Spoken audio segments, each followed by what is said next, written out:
Hey everybody, welcome back to another video. Today I'm going to be doing a comparison on the very first model kit that I built, which if you're not aware, it's AMT's 57 Chevy Bel Air. I recently purchased the exact same kit and decided to rebuild it. It's my first build of the year and I'm really happy with how this came out, and hopefully it's going to set a theme for the rest of the year because I think it looks really good. So without further ado, I'm just going to jump straight into it. Okay, and here is the very first model I ever built. I've shown this a couple times before, so there's not a huge amount to say about it really that I haven't already discussed. I have a couple of notes. I built this back in 2020. I picked it up from Wheels and Wings, which I just featured in my previous video. I picked this up plus the free window coupe from Revell, the Ford. I really like that kit. I also bought another one of those recently. I sprayed this with, I believe it was Italian Red from Tamiya. I also used a airbrush primer, which I didn't realize at the time you're supposed to dilute, so it completely clogged the line in the airbrush and caused this really horrible spluttering.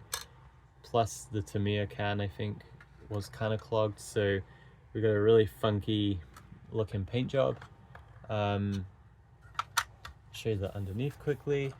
The back suspension has come apart, so it's a little wobbly looking. I'll get around to fixing that. Not too exciting, but yeah, I'll show you the engine. Really cool black and blue mix from where I sprayed everything on the tree, clipped it off, and it was still wet. Modeling has taught me patience, I will say that much.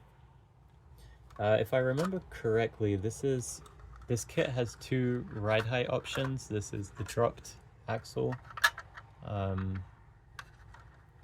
and also I remember that the decals gave me a really hard time.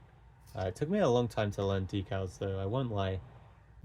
So this kit originally came out in 1963 as one of AMT's customizing kits. It's something I'd really like to get my hands on. This is build one of one way. The molding was pretty terrible, to be honest. Lots of flash, not great fitment. I can remember actually Googling and seeing in Facebook groups, and a lot of people were saying, you know, AMT is just a terrible modeling company, never buy their products. I kind of disagree with that. I actually like building AMT kits the most. Just this one, not my favorite. I don't think I would build this for a third time. Let's try and show you guys the interior. We just got a flat black and some flat red.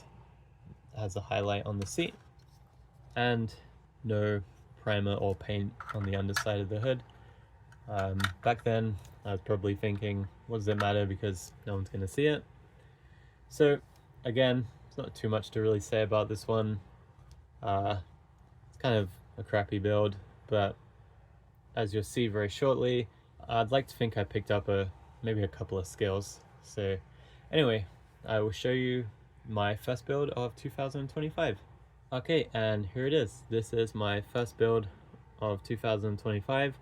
I think there's some pretty obvious differences from this and the previous kit.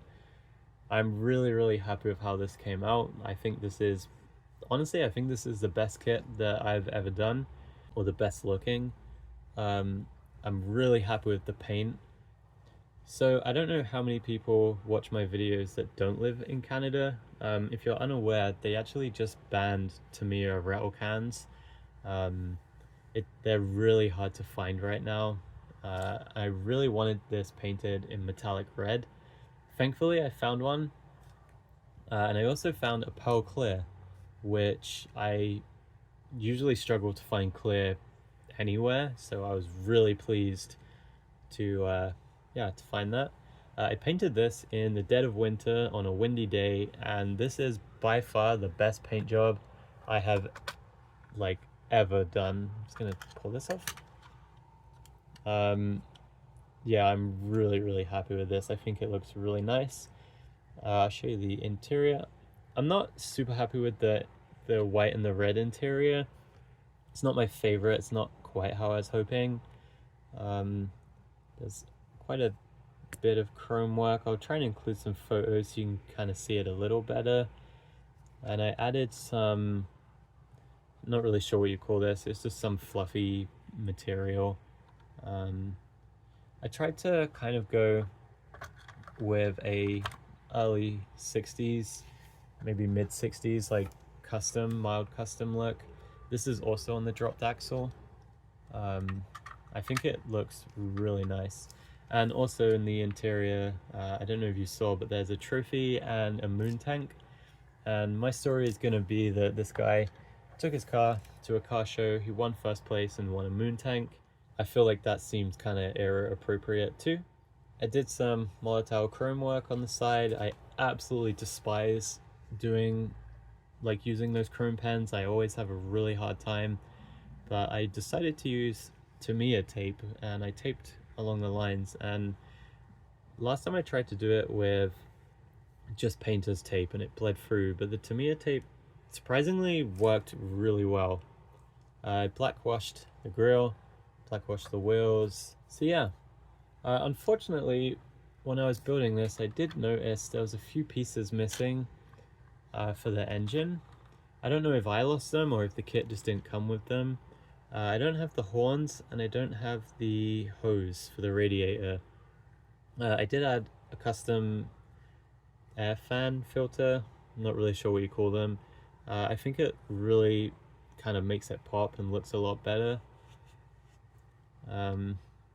Yeah, I'm pretty happy with how the engine looks. Thankfully this one is not black and blue, it's just a nice metallic red, and then there's the black firewall and sidewalls.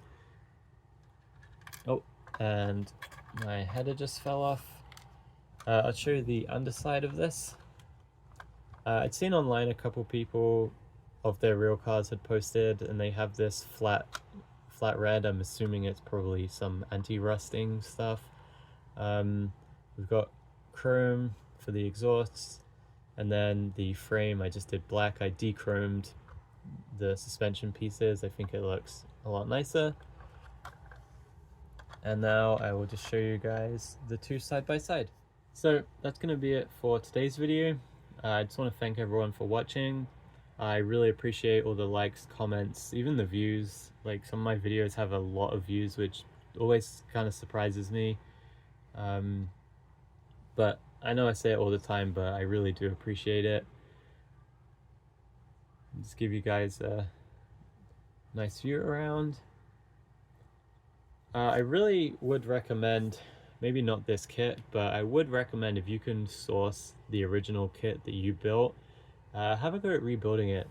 I think it's a really good way to see how your skills have improved, and for me, I mean, the difference is night and day. I'm like really happy with how this one came out, and at the time I was really happy with this one. I've read somewhere people say, you know, your next model should always be a little bit better than your last, and as long as you're having fun. I had a lot of fun with this one. The fitment on these kits is not the best, but you know, you can still make a really nice model.